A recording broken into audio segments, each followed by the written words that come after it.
Assalamualaikum semuanya. Sebelumnya saya ucapkan terima kasih karena masih terus mengikuti cerita bergambar di channel ini. Dan untuk kawan-kawan yang belum subscribe ke channel ini, dukung saya ya.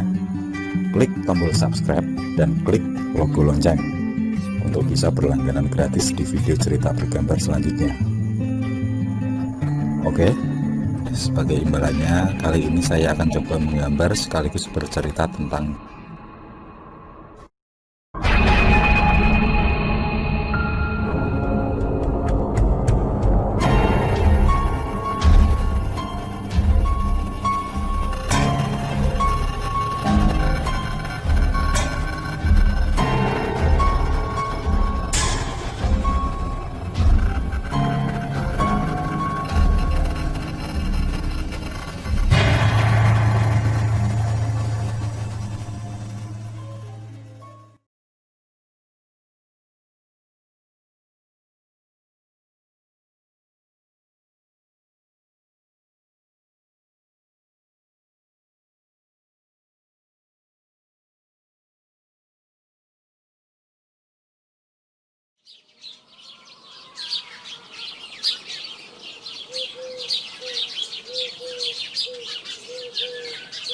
Kulon Progo 1995.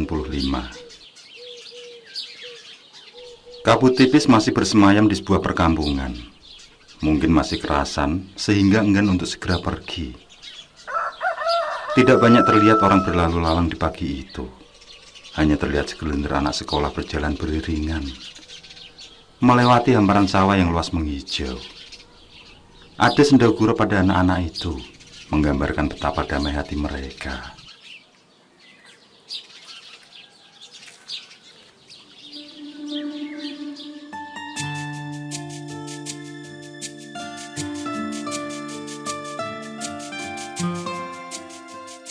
Namun kedamaian di hati anak-anak itu berbanding terbalik dengan suasana di sebuah rumah di perkampungan yang sama. Memang, tidak terdengar sebuah pertengkaran atau benda-benda yang berderak karena pecah dibanting. Dari luar tidak terdengar apapun. Namun sebenarnya ada jiwa-jiwa yang tengah bertengkar hebat di saat itu. Terdengar suara seorang pria seperti sedang mengibah.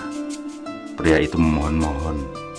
Sepertinya ia memang sedang merasakan sesuatu yang mendalam, sehingga sampai rela merendahkan harga diri sebegitunya.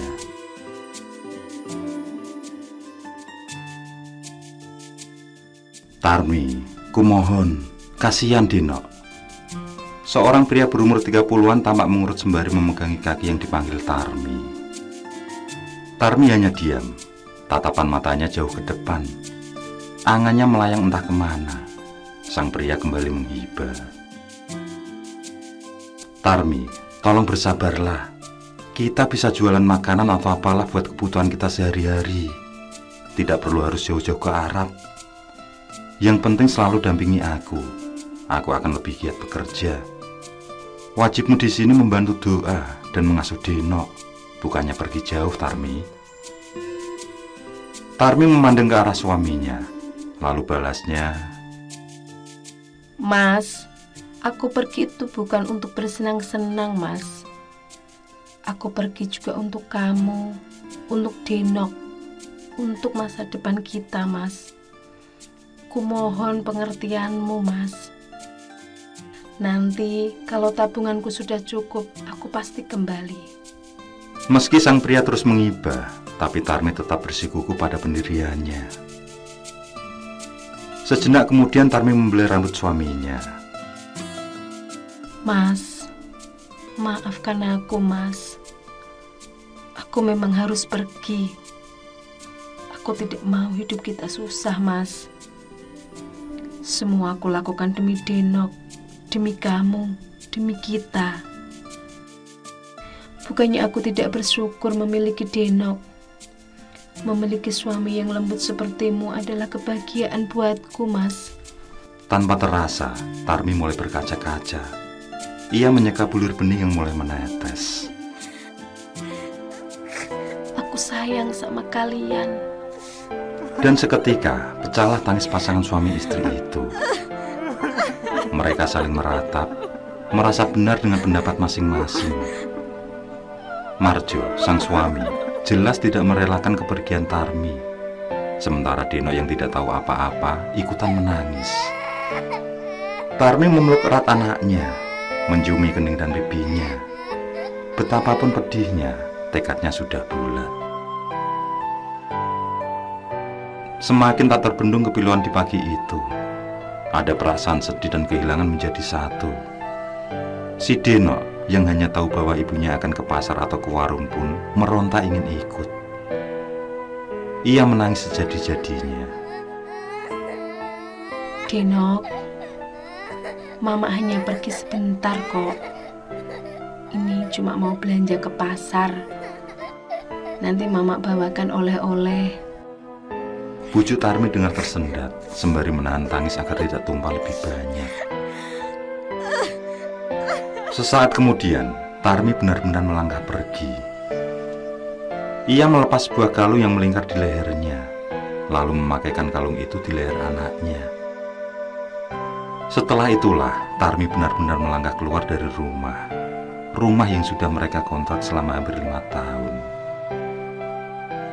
Tarmi pun benar-benar pergi, membawa sejuta harapan sekaligus kepedihan buat suami dan anaknya. Tangis Denok sembari memeluk erat kaki ibunya tidak menggoyahkan hati Tarmi.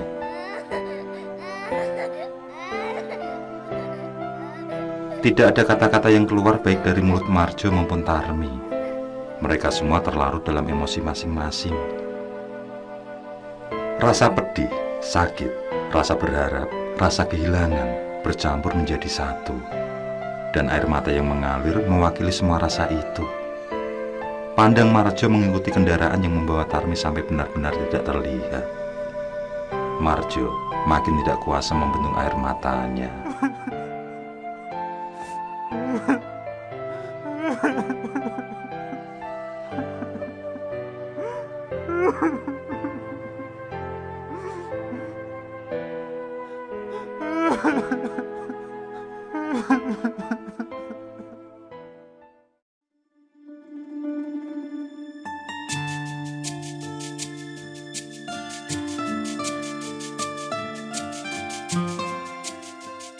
Marjo adalah seorang guru honorer. Ia bekerja pada sebuah sekolah dasar negeri. Pada waktu itu, seberapalah gaji seorang guru honorer?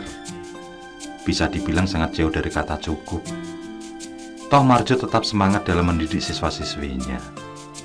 Marjo bukan hanya mengajar, tapi juga memberikan tuntunan tingkah laku yang terpuji. Baginya, akhlak adalah dasar dari segala dasar ilmu. Marjo tidak pernah mengeluh dengan jumlah gajinya. Ia selalu menekankan pada istrinya, narimo ing pandung. Meski bukan berarti Marjo hanya diam saja karena kecilnya gaji. Ketika pulang dari sekolah, ia langsung mangkal bersama tukang ojek lainnya, mengais rejeki dari penumpang yang ia antar. Terkadang Marjo tidak segan menerima permintaan tetangga membetulkan genting atau mengecat rumah. Apapun asal halal, meski kadang ia tidak meminta bayaran.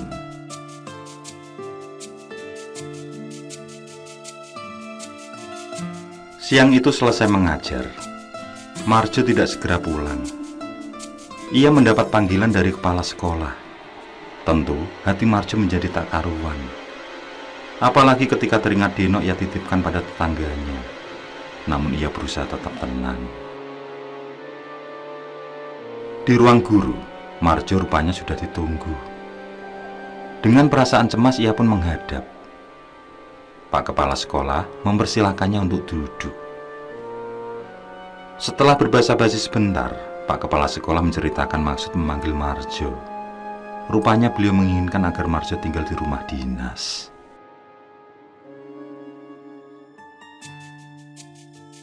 Maaf, tapi rumah itu kan bukan hak saya untuk menempati. Itu hak panjenengan. Saya kan cuma honorer. Nanti apa kata rekan-rekan, Pak? Ucap Marjo antara tidak percaya dan bahagia. Kepala sekolah itu memandangi Marjo, sementara yang dipandang kemudian menunduk. Sebentar kemudian beliau mengatakan, kalau keinginannya itu sudah lewat persetujuan rekan guru. Selain itu, beliau juga menceritakan kalau rumah tersebut lumayan angker. Tapi Pak Kepala Sekolah yakin kalau Marjo kuat. Apalagi selama ini ia rajin beribadah. Marjo masih menunduk. Ia tidak tahu harus bagaimana. Yang jelas, dengan ia tinggal di sana akan sangat mengurangi biaya untuk menyewa kontrakan. Masalah angker selama tidak mengganggu tentu bukan masalah. Yang ia butuhkan sekarang adalah bisa menabung. Marjo mengangkat kepalanya, lalu dengan cerah senyumnya mengembang. "Siap, Pak. Saya siap tinggal di rumah dinas, Pak." Pak Kepala Sekolah tersenyum mendengar jawaban Marjo yang tegas. Beliau lalu meminta Marjo untuk segera berkemas-kemas. Rumah dinas itu diharapkan sudah bisa ditempati dalam minggu ini.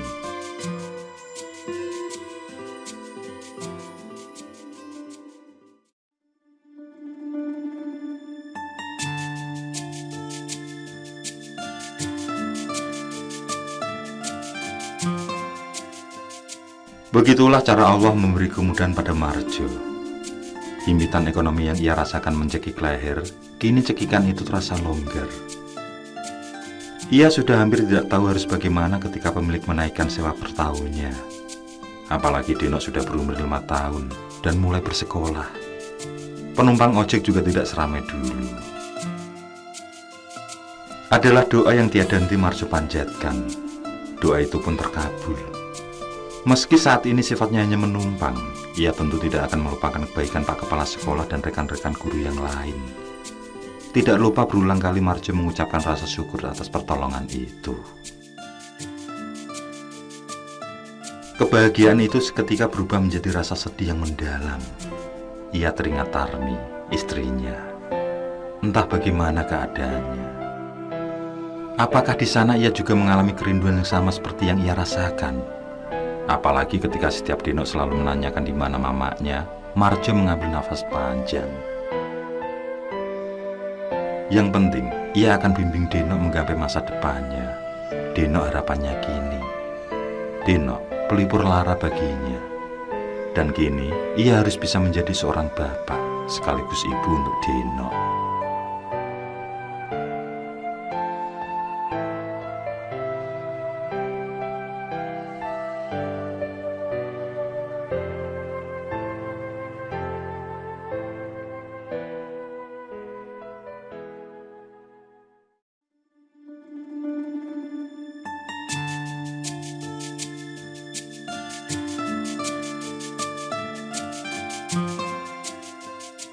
Rumah dinas itu berukuran cukup luas, sekira 100-an meter persegi. Belum lagi halaman depan dan belakang. Kondisinya masih sangat bagus. Hanya saja masih ada rumput atau sedikit semak liar yang harus dibersihkan. Tidak bisa dipungkiri, ada suasana panas ketika Marjo melangkah masuk ke dalam rumah itu. Marjo bisa merasakan beberapa pasang mata seperti mengawasi ketika ia sedang menata barang. Rumah dengan 3 kamar itu pun resmi ditempati oleh Marjo. Letaknya tidak jauh dari sekolah tempatnya mengajar. Rumah yang terkenal wingit karena beberapa guru yang pernah tinggal di sana selalu mendapat gangguan. Kini, Marjo dan putrinya bahkan tinggal di dalamnya. Marjo tidak begitu khawatir dengan Denok karena ia telah memasukkan anaknya itu ke sekolah yang jam pelajarannya sampai sore hari. Dengan demikian, ia tidak akan resah kalau Denok akan diganggu penghuni rumah itu. Ia juga masih bisa ngojek seperti biasanya. Seminggu berlalu, gangguan itu memang sudah mulai terasa. Rupanya dari ketiga kamar yang ada, gangguan di kamar depan dan belakang sangat kuat Marjo rasakan. Marjo sendiri belum pernah melihat secara langsung. Hanya bau busuk atau terkadang wangi menyengat yang sering Marjo temui. Menurut rekan-rekan guru yang pernah tinggal, ada sosok berwujud mengerikan di kedua kamar itu.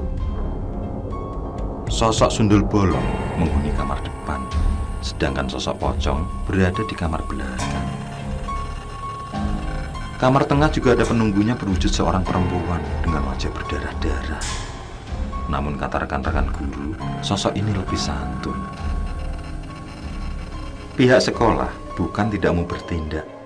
Hanya saja sudah beberapa kali para demit itu diusir, mereka tetap kembali lagi. Pihak sekolah akhirnya memaklumi bahwa mereka sudah puluhan bahkan mungkin ratusan tahun menghuni rumah yang dulunya merupakan rawa-rawa dan area hutan yang lebat. Sehingga pihak sekolah pun mengalah. Yang penting, para demit itu tidak mengganggu.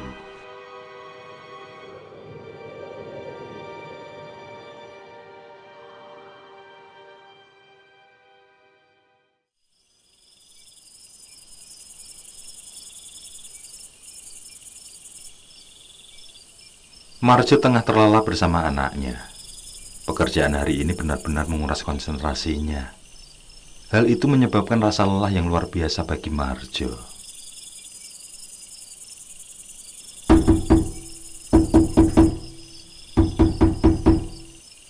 Sebuah ketukan pintu mula-mula lirih terdengar. Ketukan itu terus berlanjut. Suaranya bertambah keras. Ketukan juga terdengar di jendela. Tepatnya di jendela kamar nomor 2, di mana Marjo dan Denok menempatinya.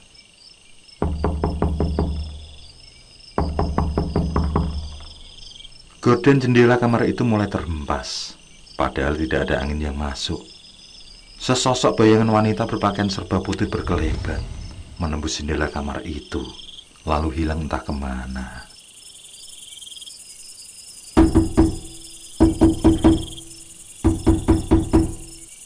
Gedoran pada pintu depan yang keras terpaksa membangunkan Marjo yang terlelap.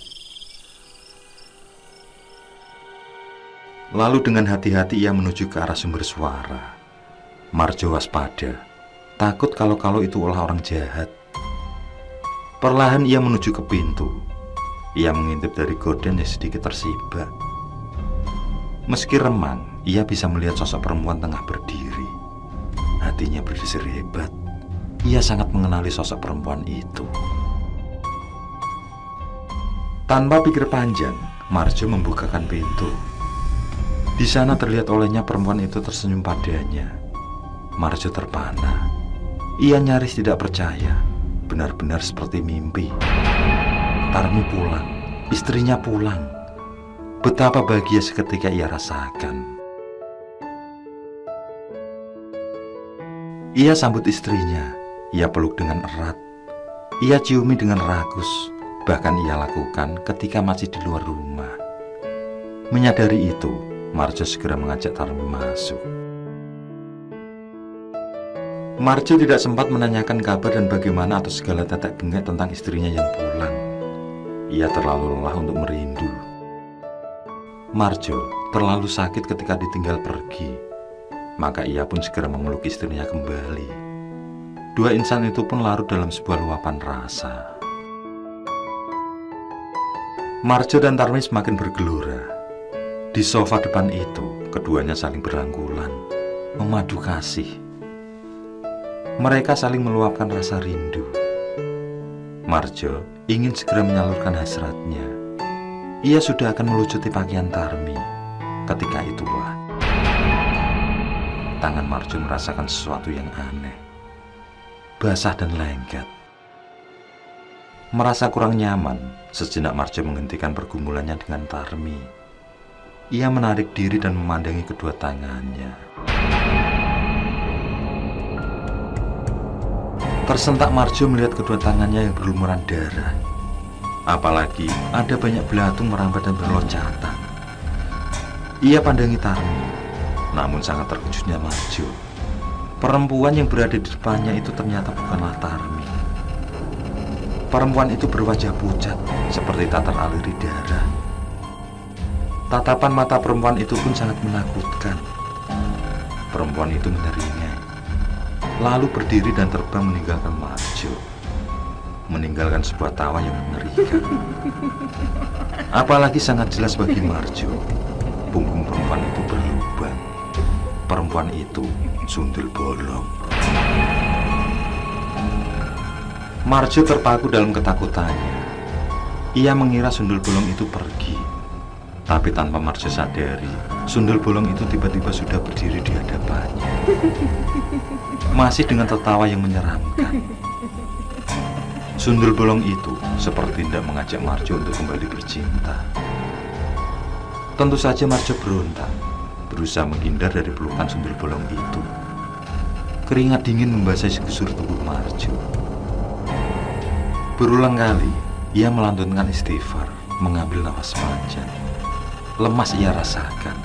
Ternyata ia hanya bermimpi. Ia melihat Denok masih pulas di sampingnya. Legalah hati Marjo. Marjo membalikkan telapak tangannya. Dan betapa kali ini ia sungguh terkejut. Ada bekas darah pada telapak tangannya. Bekas darah itu berbau busuk dan sangat anyir. Ia juga melihat banyak sekali rambut yang sangat panjang menempel pada kaosnya. Marjo mengambil selai rambut itu, benar-benar rambut. Ia amati dengan teliti. Rambut Denok tidak sepanjang ini. Seketika, bulu tengkuk Marjo berdiri. Rambut siapa ini?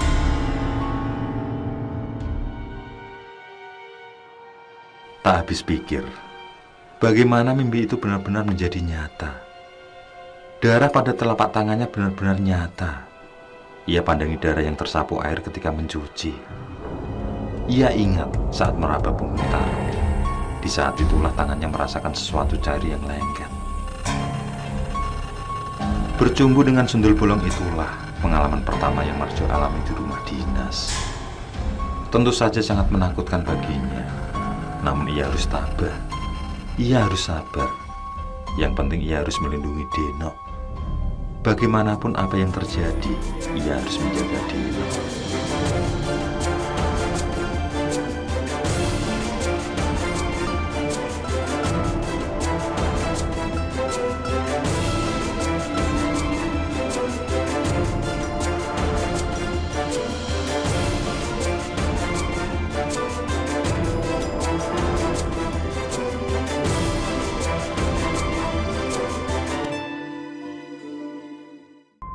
Oke, saya kira cukup cerita kali ini. Untuk cerita-cerita lainnya, silahkan buka di bagian video dalam channel ini, di playlist cerita bergambar. Sekali lagi terima kasih ya.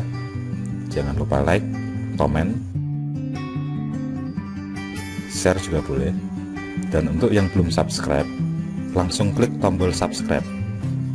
Semangat berkarya. Akhirul kalam. Wassalamualaikum warahmatullahi wabarakatuh.